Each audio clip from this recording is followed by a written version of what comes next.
Yeah. Yeah, I would Okay, love to. Paige Man, tells just the don't story of hurt the me. wasp. Okay.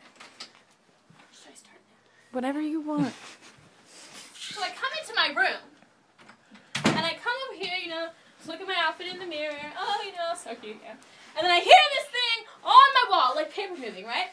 And so I look, and there's this wasp, and it's like this big. I'm not even kidding. And it has this tail with this butt, and it's black and yellow, and it's gonna sting me. And so I get terrified, so I run outside, and I'm like, Megan, there's a wasp in my room. And so she goes, oh yeah, Paige, there was a wasp in the dining room like half an hour ago, but I didn't say anything because I didn't want to freak you out.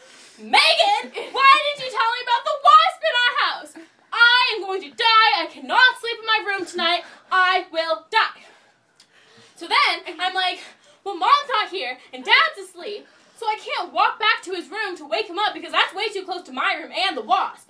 So I go back in the living room, and I pick up my phone, and I dial my dad's phone number to wake him up.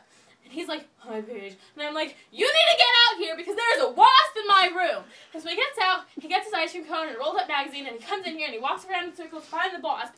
And he can't find the wasp, which means the wasp is now roaming around this house aimlessly. I don't know where it is. So then I'm like, well, I need to go outside and hide from this wasp. But then Megan's like, Paige, wasps live outside. So then I'm like, I can't go outside or go inside because wasps can be anywhere. And so then I'm like, my safety net, my own home, has a wasp in it, so I can't do anything.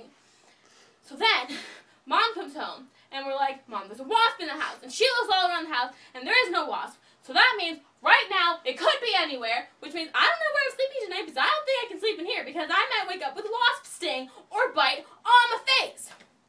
So then, we go to this restaurant, and we're eating our food outside, and these bees come, and this bee lands on Megan's sushi, and Megan's like, I don't like these bees. I have to go to the bathroom. So Megan goes to the bathroom, and this little Asian man, because we went to a Japanese place, comes over, and he's like, oh, you just have to flick the bee. And my dad's like, I'm not going to flick the bee, because then I'll get stung. And so then the bee keeps flying around, and the waiter's like, okay, you have to wait till it lands on something. So it lands on her sushi, and he flicks it, and then he, like, knocks it unconscious, so then it falls on the table, and then he picks it up by the wing and throws it on the ground and stomps it out. But then his brothers knows that we killed it, so two other bees come over, and they're like, you killed my brother. So then they keep flying around, and so then we're like, well, we need to leave, so we pick up our food, and we go inside, and that's the day's done.